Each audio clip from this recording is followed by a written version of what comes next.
വായന വാരാചരണത്തിന്റെ ഭാഗമായി Peringottukara cultural and charitable സൊസൈറ്റിയുടെ നേതൃത്വത്തിൽ പെരിങ്ങോട്ടുകര ഗവൺമെന്റ് ഹൈസ്കൂൾ ലൈബ്രറിയിലേക്ക് പുസ്തകങ്ങൾ കൈമാറി. സ്കൂളിൽ നടന്ന ചടങ്ങിൽ Peringottukara cultural and charitable society president Ando Thorayan അധ്യക്ഷത വഹിച്ചു. എഴുത്തുകാരൻ അഷ്റഫ് അമ്പയിൽ പുസ്തകങ്ങൾ സ്കൂൾ ലീഡർ അമിത് കൃഷ്ണയ്ക്ക് നൽകി വായന വാരാചരണം ഉദ്ഘാടനം ചെയ്തു.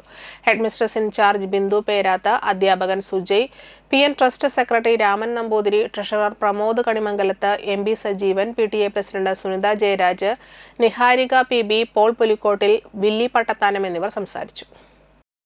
PN പണിക്കരുടെ ഓർമ്മ പുതുക്കുന്നതിന് ഭാഗമായിട്ട് വായനാ ദിനമല്ലട്ട, പല ആളുകളും പറയുന്ന ഒരു തെറ്റായ വാക്കാണ്. അത് എഴുതി വരുന്ന ആളുകൾക്ക് നമ്മളിത് എഴുത്തുമായി ബന്ധപ്പെട്ട് പോകുമ്പോഴാണ് അതിൻ്റെ വിഷയം മനസ്സിലാകുന്നത്. വായനാ ദിനം എന്നുള്ള വാക്ക് ശരിയല്ല എന്ന് പറയുന്നത്. വായന ദിനാണ്. അതായത് വായന എന്നുള്ള വാക്ക് മലയാളവും ദിനം എന്നുള്ള വാക്ക് സംസ്കൃതമാണ്. അപ്പോൾ ആ രണ്ട് വാക്കും ഒന്നിച്ച് ചേരില്ല. രണ്ടും രണ്ടായിട്ട് തന്നെ പറയണമെന്നാണ് പറയുന്നത്. അപ്പോൾ വായന ദിനമാണ്. വായനാ ദിനം എന്ന് പറയാൻ പാടില്ല അത്രേ.